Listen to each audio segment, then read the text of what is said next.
Sam and Con and I met at high school, and there was a local band competition called Smoke Free Rock Quest, and that's how the band started. And we were a sort of a metal band. It was 90s metal, you know, a little bit Helmet.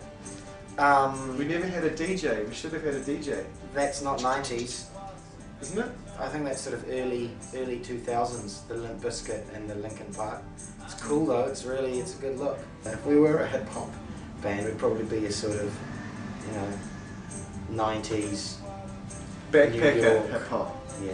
But you guys basically like broke up your band, and then when I joined you, the music was completely different. Like we didn't even do Phoenix. We did a side project called Sauerkrauts in this tiny room. I think it was a room at your place, Sam, and there was just enough room for me to hide in the cupboard.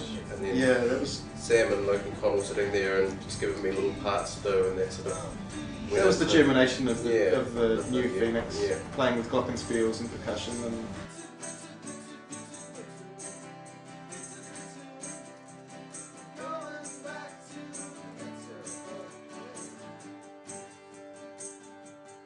No, it's just taken us a while to get over here.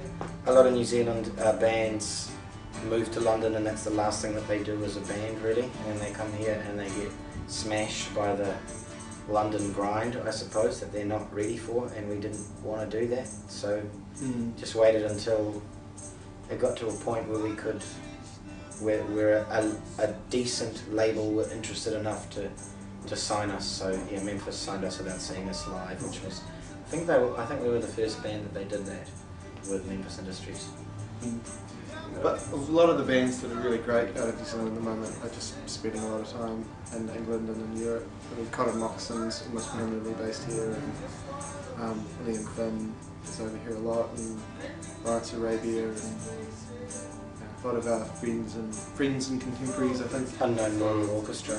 That's Unknown Orchestra, based in Portland. Half New Zealand, really. But for me, you know, the gigs that I was most excited about 12 years ago seem to all be in much larger venues than the gigs that I'm going to now, and am excited about. And I think that,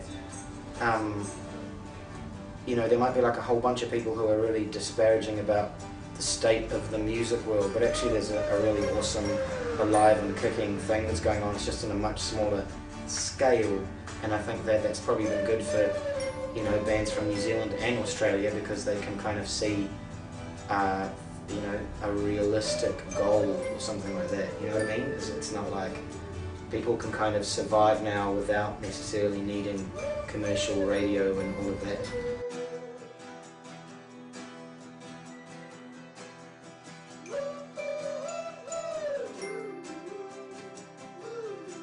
Interesting salads, eh? It's all about finding interesting salads. Yeah. Which is why, you know, like, it's so great when you're driving around England that you can find like M&S or Waitrose and get an interesting salad instead of eating like a hamburger. That pretty much the difference, doesn't it?